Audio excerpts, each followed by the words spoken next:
in December when Asean and the EU had a meeting and decided to set up a working group on vegetable oil. Hopefully we'll have its first meeting soon, later this month, possibly. And also to thank Kemlu also for an event that we hosted together in Jakarta in March, prior to the pandemic, just before it started or took off, which was on bioenergy policies. So I would like to thank His Excellency, the Vice Minister, also for that event. But now I would like to hand over the floor for some opening remarks by His Excellency, the Ambassador. Ambassador Kama, the floor is yours. Thank you so much, Paul, for opening today's webinar. Indonesian Vice Foreign Minister of Indonesia, His Excellency Bapak Mahendra Siregar, Indonesian ambassadors in the Nordic and EU regions, ASEAN ambassadors and embassy representatives in Stockholm, Swedish business sector representatives, colleagues, ladies and gentlemen, good morning and good afternoon. I hope everyone is in very good health and safe during these exceptional circumstances. I would like to thank you for participating in this important event. Let me begin by highlighting two of many great outcomes during the 23rd ASEAN-EU Ministerial Meeting on 1st December 2020. Firstly, the affirmation of shared values and common interest of the ASEAN and EU member countries has now been fully reflected, and the elevation of the ASEAN-EU dialogue partnership to a strategic partnership. This is no small feat. Over 4 decades in the making and through many courtships and important dialogues in the last 6 years. Echoing the words of the Swedish Minister for Foreign Trade and Nordic Affairs, Her Excellency Ms. Anna Hallberg, the upgrade is a timely and strong message, and there is great potential for increased cooperation. Secondly, the agreement to launch joint working group in the vegetable oil sector between EU and relevant ASEAN member countries to address the challenges towards reaching SDGs 2030. This outcome reflects the commitment of the two associations to address the environmental challenges within an objective and non-discriminatory framework of vegetable oils in general, which creates new opportunities for trade. Today's webinar intends to shed more light onto this topic and hopes to set the tone for future dialogues as we welcome the launch of the ASEAN-EU Joint Working Group on Vegetable Oil later this month.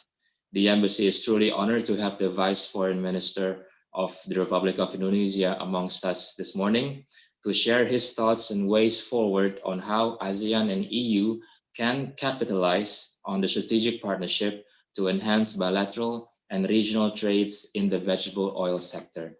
We also are delighted to have Mr. Paul Weston from the Swedish Energy Agency as moderator for today's panel discussions, as well as expert panelists, Mr. Francis Johnson from the Stockholm Environment Institute, and Mrs. Fumi Harahap, or Dr. Fumi Harahap from KTH Stockholm, to present and discuss topics related to development goals and vegetable oil sustainability. I hope today's webinar will be enlightening for everyone, and I thank you. And without further ado, I would like to invite His Excellency Bapak Mahendra Siregar, Vice Foreign Minister of the Republic of Indonesia, to present his keynote speech. Excellency, the floor is, or the screen is yours.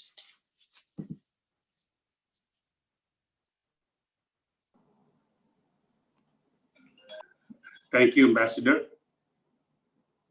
Ambassador Kama Pradipta Isnomo, the Indonesian ambassador to Sweden, Ambassador Marina Berg, the Swedish ambassador to Indonesia,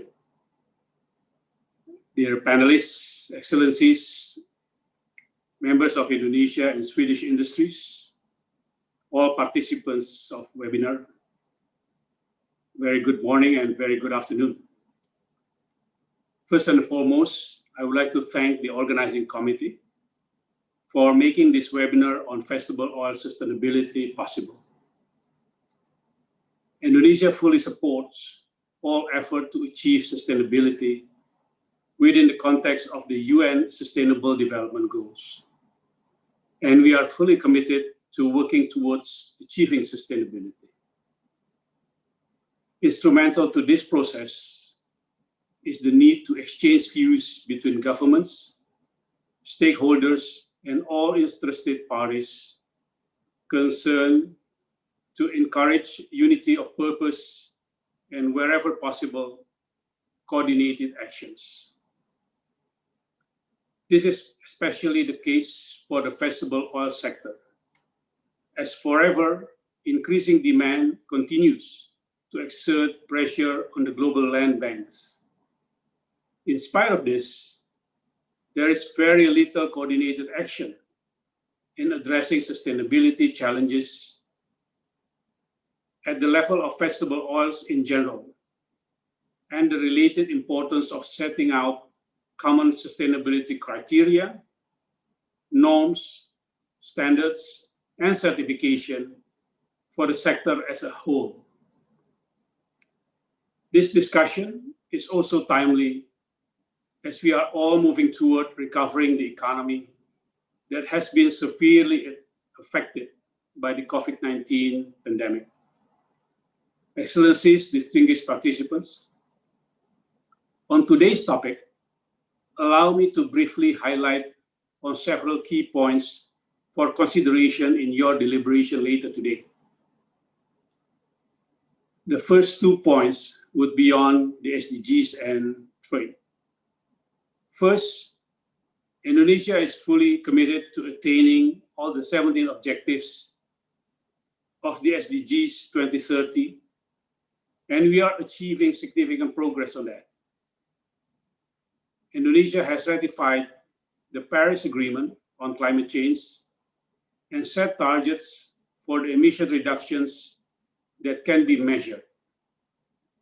This reflects our strong commitment to encourage and support agreed upon multilateral efforts.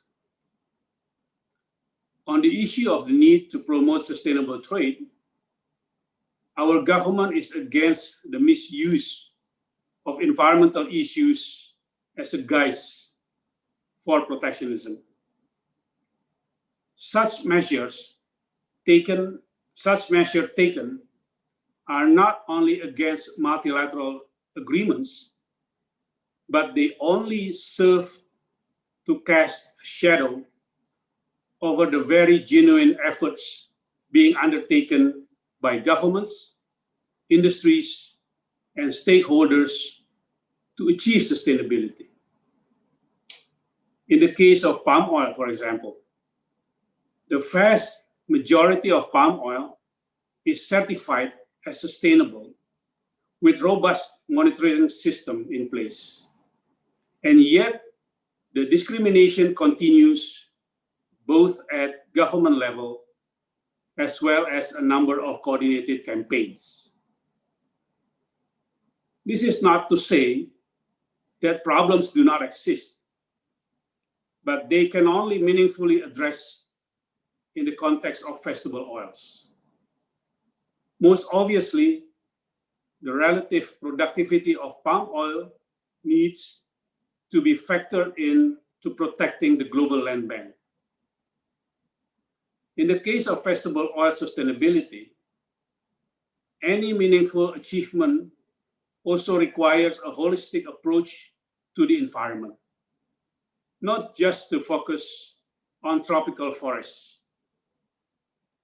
However important this may be, but also, for example, soil and water contamination in the European Union, especially through the cultivation of rapeseed.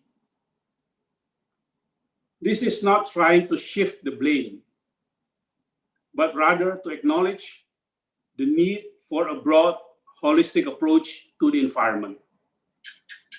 Exchanges between vegetable oil producing countries and regions toward coordinated rather than unilateral cherry picking of the environmental issues to address. With this in mind, I am pleased to report the establishment of the ASEAN-EU Working Group on vegetable oils, and I do hope for the active participation of Sweden through the EU. As part of this group, Indonesia will formulate and encourage the adoption of vegetable oil standards and certification. We should not underestimate the importance of this joint working group towards dispelling mutual distrust between ASEAN and the EU in the vegetable oil trade. The EU is a significant vegetable oils exporter, especially in the food, industrial sector, to include oleochemicals, cosmetics, and it should be a priority to establish a framework for sustainability to allow for unhindered, seamless two-way trade in vegetable oils and products well into the future. Second point, while all countries are engaged in concerted efforts to fight the COVID-19 pandemic, all of us are called upon to strive and find ways in helping to accelerate economic recovery, including through bilateral trade, for the benefit to our people. In doing so, we also remain committed to sustainability and continue attaining our common goals and objectives. My following points are on the bilateral relations between Indonesia and Sweden. I'm glad to note that Indonesia and Sweden continue to explore more areas of cooperation on issues of our common interests, including the events such as recently organized Sweden-Indonesia Sustainability Partnership Week of virtual discussions in last November. I believe some of today's participants are also attending the productive event. As we are all striving to address the pandemic, I noted with great interest that Indonesia and Sweden continuously organize activities to promote bilateral cooperation, including the Indonesia-Sweden Track 1.5 discussion, strengthening cooperation in building link and match between education and industries that took place in September last year. At this occasion, I'm informed on the cooperation between a Swedish firm with an Indonesian palm oil polytechnic to establish a training ecosystem. Earlier on, just before the pandemic, I remember also gave opening remarks for the Indonesia-Sweden policy dialogue on strategic bioenergy. And the last point, all of those activities and deliberations are worth noting and should be commended as an effort to contribute not only to enhance our bilateral cooperation, but most importantly, to enhance cooperation on many issues of our common concern in the spirit of strong partnership. Excellencies, distinguished participants, on this occasion, I would like to invite participants to weigh in on the subject of this discussion and encourage all stakeholders to make the most of this valuable forum to contribute to achieve our collective objectives, including to help contribute promoting the development of biofuel in a sustainable manner. Sweden is one of Indonesia's key partners in Europe, with renowned strengths not only in innovation, R&D capabilities, and triple helix model, but also in the country's best practices on environmental, social, and governance to achieve sustainability. Last year's series of Indonesia-Sweden events on sustainability proved to us that both countries are on the same page in terms of attaining sustainable development goals. Before concluding, allow me to thank the Swedish government, agencies, and stakeholders, as well as distinguished participants, and of course, the panelists for taking part in this important webinar.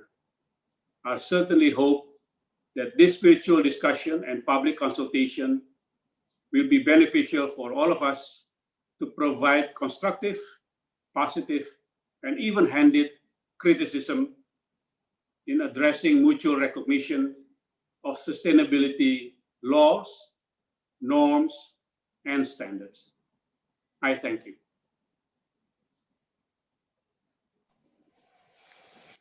Your Excellency, thank you so much for your opening speech and keynote speech. It was indeed a candid and very strong message, and I thank you for that.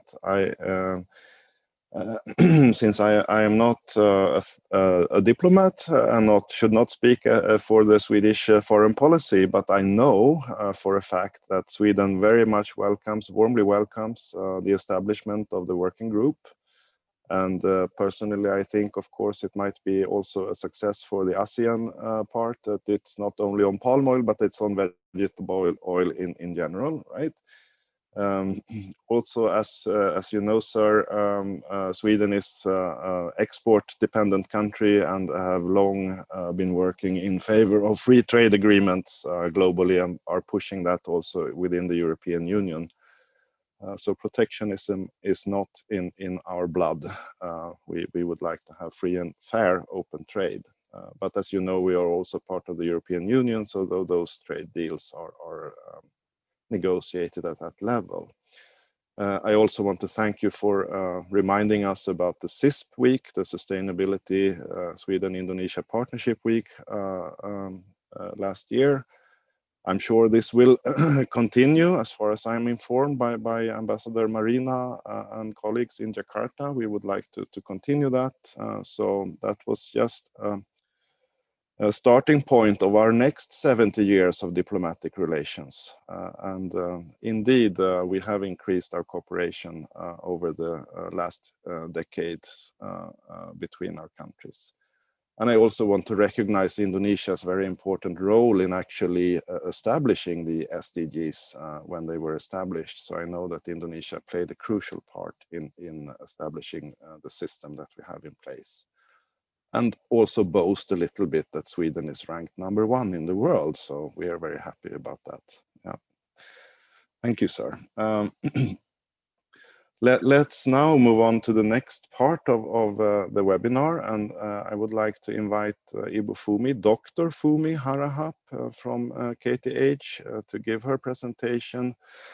I was very happy now to be able to call Fumi Doctor, since the Energy Agency was one of the maybe the main funder of her research, which was as part of our joint cooperation between Sweden and Indonesia.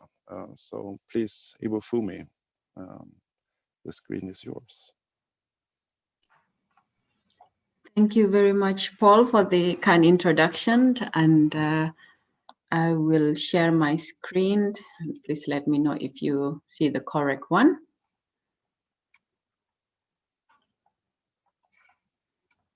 Yeah, I take it as a yes. So, selamat sore Bapak dan Ibu di Indonesia, and good morning to audiences in Sweden. My name is Fumi Harahap. So first, I would like to give high appreciation to the Embassy of Indonesia in Stockholm under the leadership of Ambassador Kama Pradip for organizing this webinar. Also, selamat sore Bapak Mahendra di Indonesia. Thank you very much for inviting me as the panelist for today's discussion. It's an honor. As an introduction, I'm currently doing my postdoc research at KTH in Stockholm, where I'm working on the topic of energy transitions in the transport sector. And previously, for my PhD, which I completed last year, I work on exploring synergies between bioenergy production and palm oil industry. For the case of Indonesia, where I explore the opportunities for improved resource efficiency. So I hope my background will allow us for a fruitful discussion today. What I would like to present today is on efficient utilization of bioresources in the vegetable oil industry as one way to enhance sustainability of the industry, as we know that vegetable oil can be used for many purposes, not only for food, fuel, cosmetics, and also for medicines and other things. So I will try to look at in a different way, and one of the focus will be on biofuel. In light of the outcome of the recent meeting between EU and ASEAN on the commitment to work together to address challenge to achieve SDGs in the vegetable oil sector, please allow me to remind us about the linkages between the sector and SDGs, since vegetable oil is an organic matter which derive from plants, hence categorized as biomass. So SDG plays important role for biomass supply and use. Biomass use is expected to increase, driven by several SDGs, and at the same time, biomass use could also be subject to sustainability safeguards from other SDGs. So some of the linkages are presented as follows, like SDG 2, to end hunger, biomass for food and feed, but can also act as safeguard for promoting sustainable agriculture and improving the integration of bioenergy into agriculture, such as in agroforestry and intercropping. SDG number 8, sustainable growth and employment, for seeking economic development through biomass supply and use and increased job creation. SDG 13, to combat climate change. It's a driver as biomass is a low greenhouse gas option for energy and materials. And another example is on SDG 15 for, let's say, restoring degraded land through biomass. So biomass can be converted into many end products, such as I mentioned, also vegetable oil for food, also feed and or fuel. One of the driver of increased biomass use in EU, I take an example in EU, is the demand for biofuels to substitute the use of fossil fuel in the transport sector. So EU recognizes the importance of biofuels to meet the greenhouse gas reduction targets. Vegetable oil from agricultural crops have long been used for biofuels, such as biodiesel for road vehicles. The Renewable Energy Directive 2, which is introduced in 2018, has set more stringent sustainability criteria for biofuels, which limits the use of feedstock for biofuel, the use of feedstock from food crops for biofuels. So this is a statistic to show you the share of renewable source used in transport in Europe.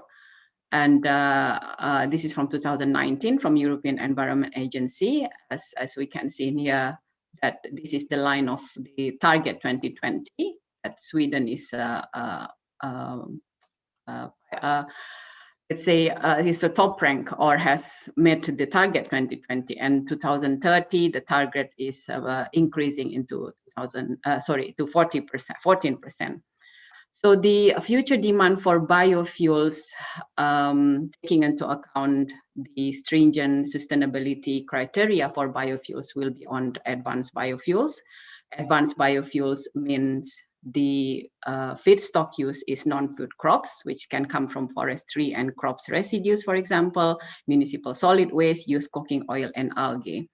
Where a biofuel has been mainly used in road transport, the aviation sector will also take into will be or let's say important sector in the future, because some of the countries in Europe have set biofuel blending mandate to produce, or let's say to mix the kerosene jet with sustainable aviation fuels from 2020 onwards. So there will be a lot of demands coming from the aviation sector, which is the sector that is more difficult to electrify compared to the road transport.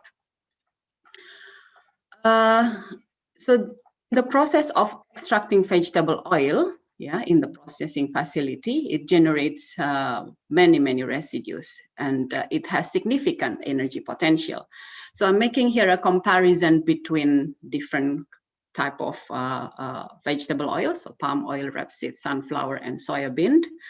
And we all know, and we are all aware, that palm oil has a highest productivity in comparison to vegetable oil that I present here.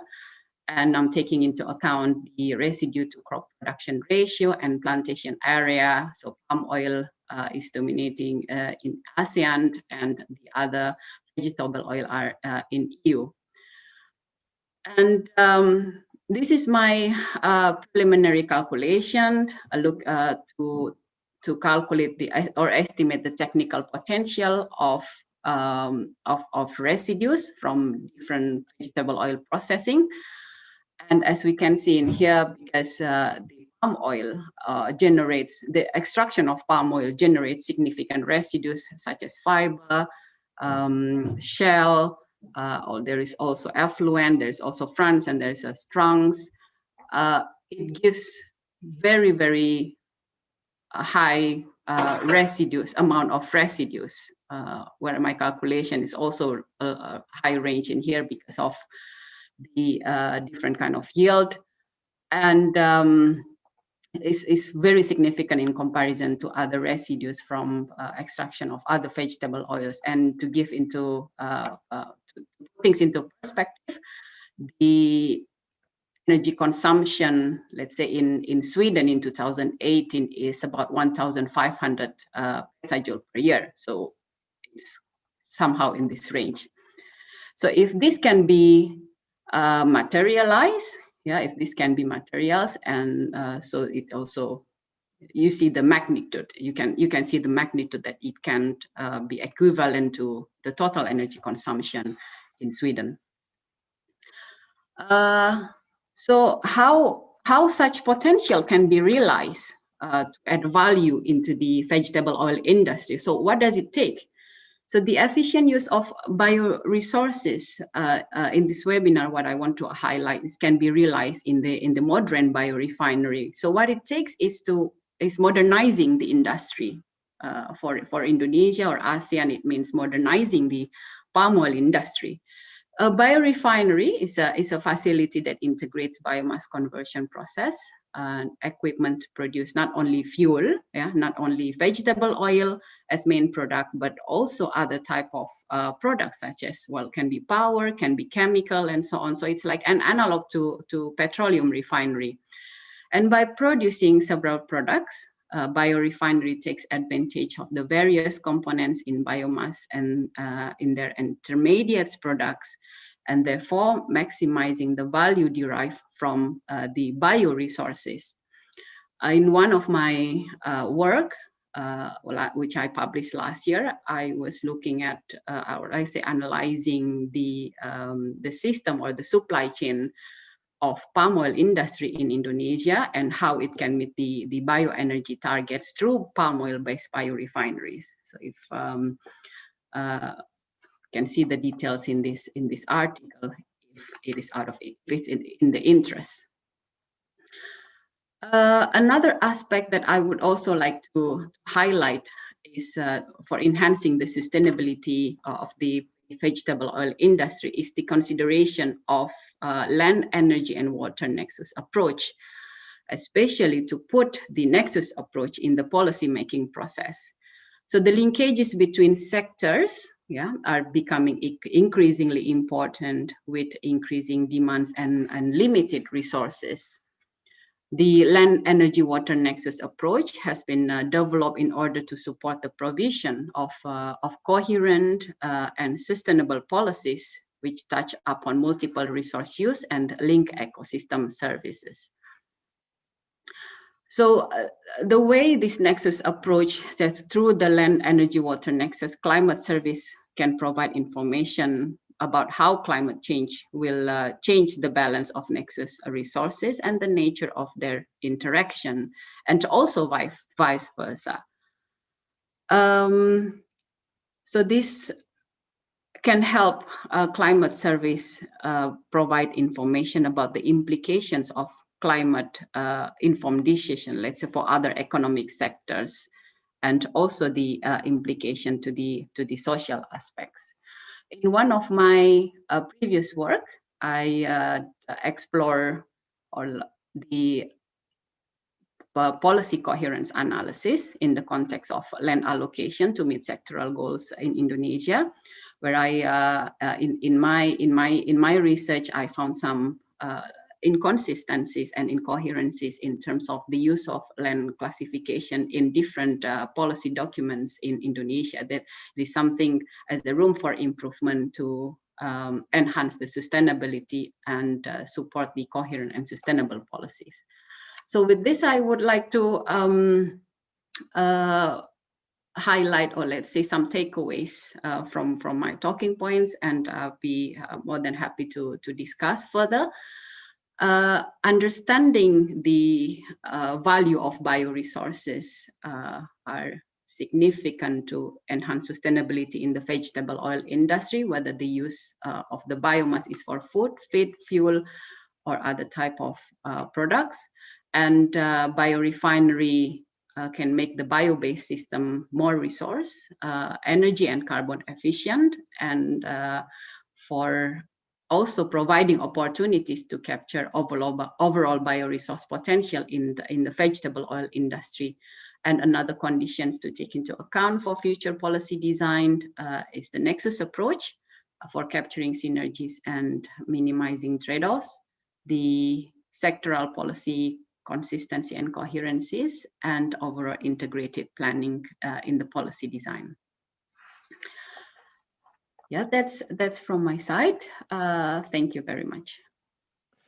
Terima kasih banyak, Ibu Fumi. That was very to the point and very interesting. I take away also some question that we might discuss a little bit later, but now when everything is about electrification in the road transport sector, it's also an opportunity to rethink a little bit where we would like to use the biomass resource, I think. And for aviation, I know you're working on that. That might be a more difficult sector to electrify. Could be a good opportunity, but also for perhaps long haul transports. And definitely, I agree. At least at the Energy Agency, we work a lot with trying to develop the more advanced biofuels and more advanced transportation systems. So this is an area where I think we could have further discussions also together between the countries. So now, sorry, Francis, I made a mistake. You should have spoken before Fumi, according to to the agenda, but you're still here. So now I leave the floor to you, Francis.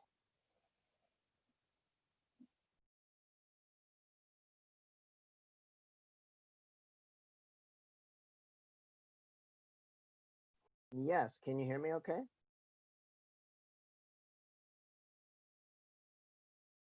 Let's see. Okay, can you see my slides okay? Good. Yeah, we can, but they are in your presentation, in your presenters mode at the moment. Okay, let's see. I'm not quite sure how to change that. Wait, let's see.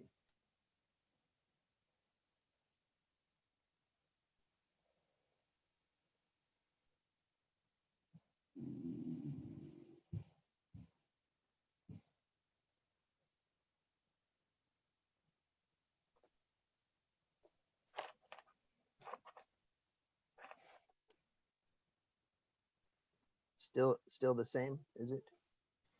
Yes, but I mean it's large enough, so maybe you can go on anyway. I'm not an Okay. expert on I'm not an expert on how to change the settings as well. So yeah. Yeah, sometimes I mix that up. Yeah, I mean, I think more important is what we talk about maybe rather than the slides anyway. So thanks so much for the invitation today. I wanted to talk about these issues maybe from a more strategic perspective. I really appreciated Fumi's insights, which really get, I think, at the heart of these issues about efficiency and effectiveness that are so important for the future, not just for palm oil and biofuels, but for all resources that require land and water and other inputs. So what I wanted to talk about here was actually the thinking about it from a strategic perspective related to bioeconomy and land use and in a changing climate, the future changing climate. So just to mention that when we think about bioeconomy, we often talk about these three stages. We have the sort of natural economy, you might say, which includes a number of least developed countries that rely heavily on traditional biomass. We have the fossil economy, which exists throughout the world, but some countries depending very heavily on fossil resources. And then we have this bioeconomy of the future, which we are moving towards. And that bioeconomy really, excuse me, depends on renewable feedstocks and high technology, but also high land use productivity. So, and that's where I think the discussion of oil crops becomes very interesting and relevant. If we look at the way biomass is used in the world, it's a bit of an imbalance. This data is a few years old, but I don't think it has changed very much. The overwhelming majority of biomass that's used in the world, and I think Fumi mentioned, she talked about biomass for food, feed, fuel, and fiber. There's a bit of an imbalance in the world. So much is used for animal feed, and it will be important in the future to have a better balance. And this means changing the nature of our consumption as well, you know, and in particular, I think eating less meat, because animal feed is taking a disproportionate share of biomass, which is going to be rather precious in the future. So the demand side is also important, just like the has to be analyzed along with the supply side of how we use biomass for food, feed, fuel, fiber, and especially value-added products, which is really the heart of a future bioeconomy, to get more value when we are using precious resources, land and water and nutrients. So the share of palm, of course, as most of you know better than me, is really high among the oil crops. If you add palm kernel and palm together, that's about 40% of the world's oil crop production. So it's extremely important and valuable. And there's a reason for that, of course, as I think Fumi also showed in her slides, that the yield is so high, and these are just the average yields, you know, which are so much higher compared to the other oil crops. So it has a very strategic role long into the future. There's no getting around this. So the question, I think, is how to make the best use and how to find the right applications and the right combinations, and of course considering how to reduce the impacts, or let's say maximize the positive impacts and minimize the negative impacts, as we do for any resource. I think it was mentioned in the keynote talk today about certified palm oil. And a recent publication tried to summarize this in across 3 categories between certified and non-certified palm oil. The one category is, of course, greenhouse gas emissions, and the others are how it affects nature overall, that is to say, land that is occupied or affected, and then the issue of air pollution, which is the respiratory graph on the right. So there is quite a significant difference between certified and non-certified palm oil when it comes to emissions, greenhouse gas emissions. There is a small but somewhat significant difference for nature occupation or land impacts overall. And in the case of air pollution, and there's not really a significant difference between the two, and that just has to do with the physical nature of the processes themselves. So now coming back to climate, because our biggest challenge globally is how to stay within 1.5 or 2 degrees globally. And what I wanted to point out about this, just thinking about the relation in the future between land use and bioenergy and major changes in land use, such as afforestation, that most scenarios for future climate change, they actually are going to require either a significant amount of bioenergy, normally with BECCS, with carbon sequestration, or excuse me, with involving a significant amount of afforestation. And so the amount of land areas we're talking about are quite significant. In the case of bioenergy, the scenarios, the IPCC scenarios go as high as 750 million hectares devoted to bioenergy production over the next 50 years or more, reaching this level in 50 years or more. Now, when it comes to forest area, these numbers can be really high. You know, that's 7.2 billion hectares of forest, which is a bit more than we can imagine is feasible. So somehow this change in land use is a very strategic issue, and it means that we have to use land much more effectively and efficiently than we do now. And what you could say is that we're moving into an era where we have started to address the climate challenge from the energy side. Renewable energy markets have been taking off. But with land use, we're just really getting started.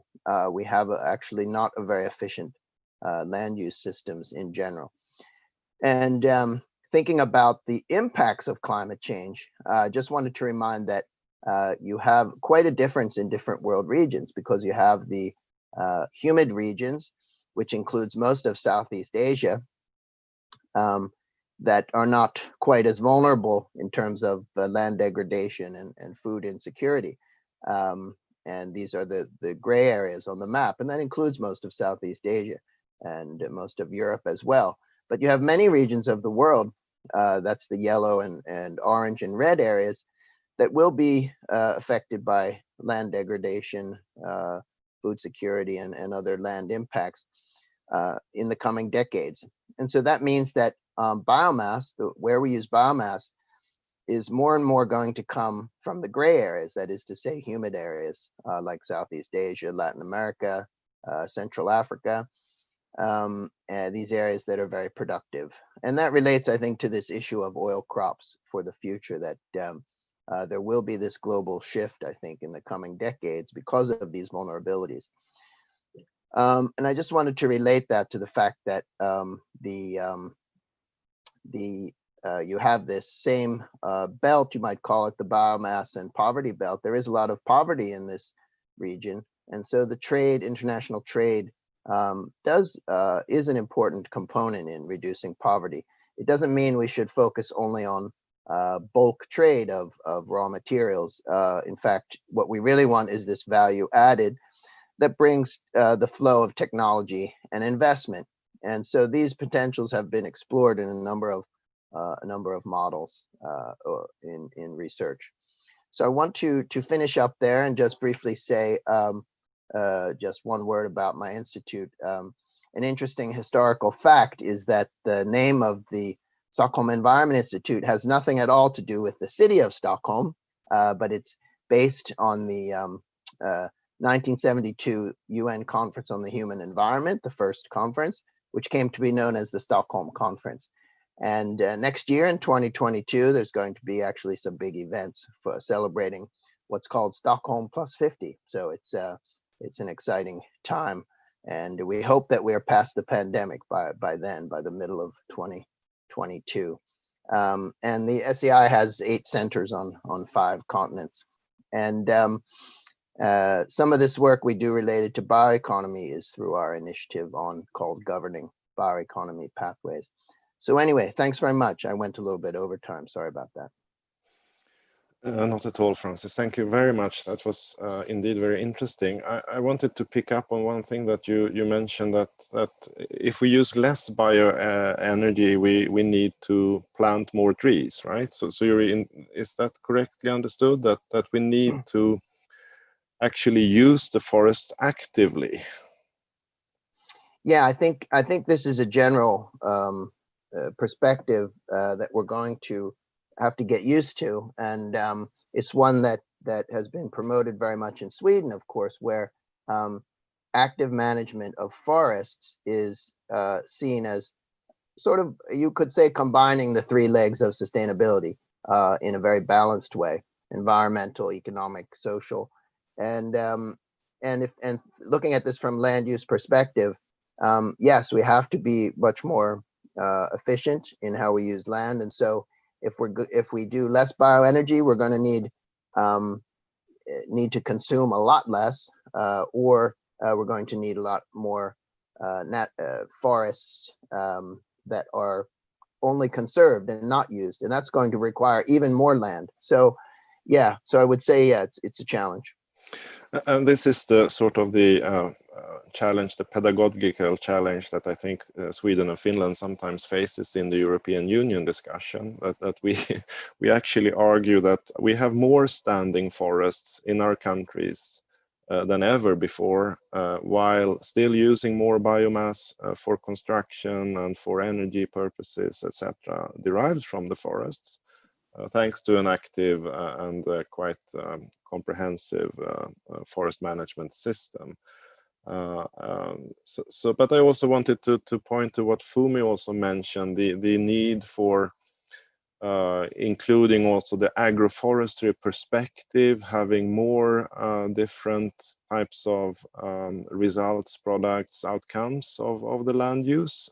So the combination of forestry, plantations, but also agroforestry.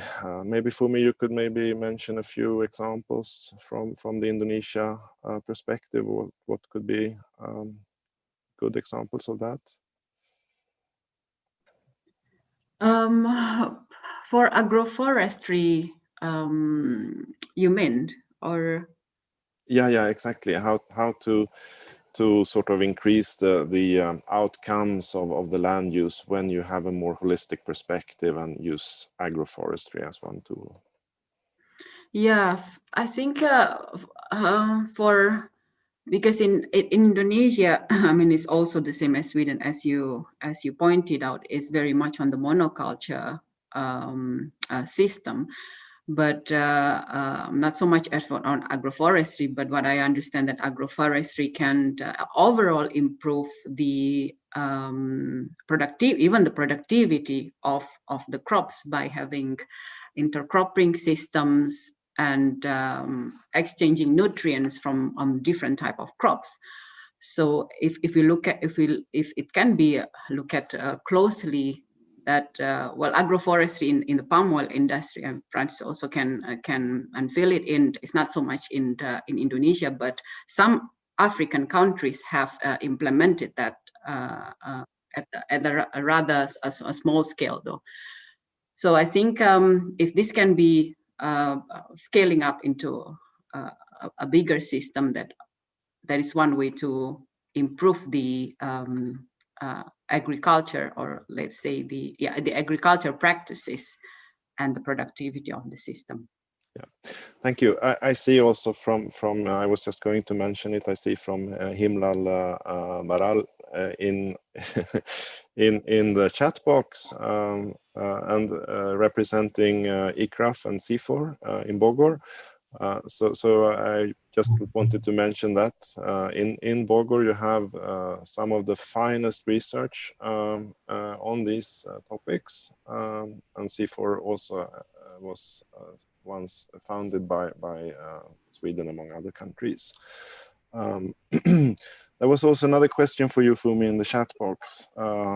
If you can, to Ibufumi, what are the impacts of the use of vegetable oils for biofuels for achievement of SDGs for both sides, exporting and importing countries? Yeah, SDGs in one way give us a really broad perspective on how we can look at the synergies and trade-offs of using biomass or vegetable oil. And the question is vegetable oil for biofuels. This can be a bit tricky because of the conflicting between food and fuel of utilizing the vegetable oil. In one way, if we can approve the sustainability of the way vegetable oil is produced, then it can deliver a high greenhouse gas emission reduction target. So it, at the same time, combat climate change and also increase access to renewable energy. But if the sustainability is still questionable, then it becomes challenging to achieve the SDG for both the exporting and importing country. So it the use of let's say the first generation of biofuel from food crops can always be questionable and challenged, I must say. Yeah, and it even went as far as the United Nations Food and Agricultural Organization had said that the use of biofuels is a crime against humanity. But I wouldn't go that far, and I think the research have shown that the price peak on biomass and food and biofuels at that time was very much linked to the use of fossil fuels rather than the demand for biofuels. So I think we are still in a position to say that we need to phase out the fossil fuels first, and where biomass can play an important role in bridging that gap. So that might lead to the last question in the box at the moment for Francis. What's your opinion about that biofuels or biomass might not provide a better carbon budget than the fossil fuels? Yeah.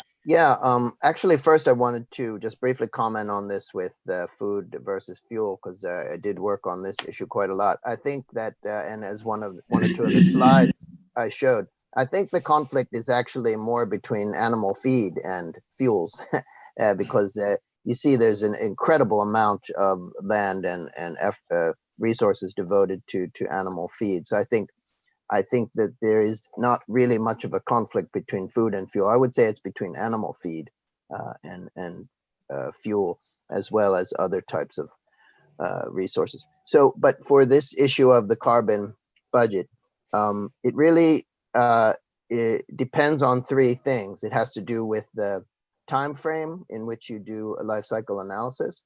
It has to do with the alternative scenarios you're looking at, and it has to do with the level of demand. So on the one hand, it's true that we can't just keep consuming more and more, and that's why I mentioned the demand side, so that biofuels and bioenergy, they are sustainable at reasonable levels of demand. But if we insist on using more and more amounts of resources and energy per capita, and this just keeps going up. Of course, that makes it much more difficult and puts much more pressure on land and climate and resources. So I think it has to be addressed from the demand side, let's say. But then in terms of the time frame, if you want to get reductions very fast, then of course some measures are better than others. And with bioenergy, you have to be a little bit patient. It's an investment. And depending on what emissions and what resources are used in the beginning, when you're establishing bioenergy systems, because as Paul was saying earlier, there's quite a lot of active management involved. So once you get the system working and going, you know, it has worked pretty well in Sweden and Brazil and some other countries, that then you are getting both carbon sequestration and fossil substitution. And that's where you get this double effect in terms of climate benefits. If you induce a significant amount of land use change, then it's going to take some time to return, depending on the land that has been converted. You know, if it's high quality forest, of course that's a very serious impact and might take a long time to recover the carbon from that. So my answer is that it can provide a better carbon budget when managed and governed sustainably, and so there is a very good pathway, and then there are some pathways that are let's say if they are poorly managed, then they will have only let's say a neutral effect. Most pathways wouldn't have a large negative effect. There are a few, but otherwise they're not having a big impact. So we really need to go for those big positive strategies that combine sequestration with fossil substitution and addressing the demand side. So that's how I would think about it. And then you address one of my favorite topics that is often overlooked, and that is energy efficiency. But you talk also about resource efficiency. But energy efficiency is one of the tools that needs to be implemented more broadly all over the world. Actually, we shouldn't look at the supply side too much. We need to address the demand side. Absolutely. So that's a very important issue. I think we have I know you have to leave very soon, Francis. So I will. Do you have any final remarks before you have to leave? Yeah, sorry, I do have another meeting, but I really think that this collaboration between Indonesia and EU, this new collaboration with Asean and EU is very positive, because we have done some analysis over the years showing the value of putting international trade into its context, along with other approaches to achieving sustainability in the use of bioresources. And so we don't want to shut down trade. We want to make it more beneficial, mutually beneficial and sustainable. So I think it's a nice collaboration, and I thank you for the seminar today. Thank you very much, Francis. There are a few more questions. I will try to address a couple of them. One was about the residues, Fumi. The great potential for using the residues from the palm oil plantations. Do you know any good examples? How is it done today? What are the possibilities to increase that? Yeah, there are in Indonesia and also Malaysia, some residues have been used for making pellets, for example. And it's quite common in Indonesia that the fiber and also shell has been used to generate power for internal use and also for the neighboring area of the palm oil industry. And I also see the question, what does it mean that we have to increase the land if the demand for residues increase? We have to look at also in the productivity of the agriculture system. The palm oil industry in Indonesia has so much potential to increase the yield as the average is currently about 3 to 4, and we see that Malaysia can achieve even more. So that's something can learn from each other within ASEAN. And we always have to think that the land bank that has been mentioned a lot by Francis in this webinar, that the land bank is also limited. So we have to be careful when using land resources. And this also, maybe I can also, there is one question that we skip, Paul, that is related to reduce the risk of gap between areas with energy access from Ibu Dia. And this also maybe comes together that palm oil industry gives a lot of, let's say, opportunities for providing access to electricity, because as it's usually located in rural areas, so modernizing the industry also means improving the access of electricity in the neighborhood with mini grid systems and also battery combination or other hybrid systems. And in relation to carbon tax policy, which I also propose in one of my article, we can take example of how carbon tax is successful in Sweden, but it doesn't come as one policy. How do I say, like itself, like it's not successful by itself, but it's in the system. There is energy tax. There is also energy tax for the let's say natural gas, and the banning of the landfill. So the system as a whole avoid, or let's say limiting or stopping the use of fossil fuels, and make it Sweden move into biomass base energy, and therefore the carbon tax makes it more successful in the implementation. So there are many safeguards that we have to do before implementing the carbon tax. So I'm just trying to answer all the questions before. Thank you, Fumi. Yeah, and I agree absolutely. I mean, the Swedish carbon tax did not come out of a vacuum. I mean, we also have quite high income tax that we could switch it. We had a green tax shift. So the first step for many other circumstances would be to phase out the fossil fuel subsidies first fully. There is also a very difficult question that comes from the Excellency Ambassador to the European Union by Indonesia, how overarching EU politics will impact the trade. I think I would just like to say that I think there is a lot to gain in general when it comes to a greater exchange of goods and services and knowledge and technologies between Indonesia and the European Union, and that we would welcome the trade negotiations to go forward. I'm not an expert on trade negotiations, and I can't really comment on sort of the outstanding issues, but maybe Bapa Ambassador Kama, maybe you could reflect a little bit on that, and I would like to leave the floor to you for your closing remarks. Thank you very much for your attention.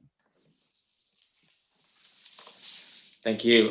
Thank you so much, Paul, and thank you, Francis, and thank you, Dr. Fumi, for attending this premiere or first webinar on vegetable oil, with both within the context of bilateral relations between Indonesia and Sweden, and also in the context of ASEAN-EU strategic partnership. I would not, in the capacity at least to respond to the question posed by my dear colleague, Ambassador Andre Hadi, because I'm sure he is well more versed on the negotiation aspect. But I think existing negotiation is currently underway, both in EU and WTO, and perhaps we would follow this process closely, and certainly we hope that this negotiation would end in a very positive note, and also good results from both sides. But once again, I thank you all, and as Paul has given me the opportunity to conclude, and I think this has been a very good and insightful webinar for all of us. At least this is a good start for the year 2021. If I may just highlight a few salient points that were discussed by all the resource persons, and also by Paul, is that vegetable oil has good potential to provide global energy demand if harnessed and managed properly in accordance to existing multilateral standards and in environmental protection and sustainability. Secondly, it is definitely one of the means and solution to reduce global dependency on fossil fuels. Thirdly, Sweden serves as a good example in implementing its energy policy by focusing on its biofuel and sustainable energy. One example is Stockholm's achievement, the city of Stockholm's achievement to employ 100% electricity powered for its public transportation. So this is one good example that a city manages to reduce its fossil fuel. And fourth is Indonesia. In the context of Indonesia, it is certainly has the potential in managing a well-planned vegetable oil industry in a sustainable manner.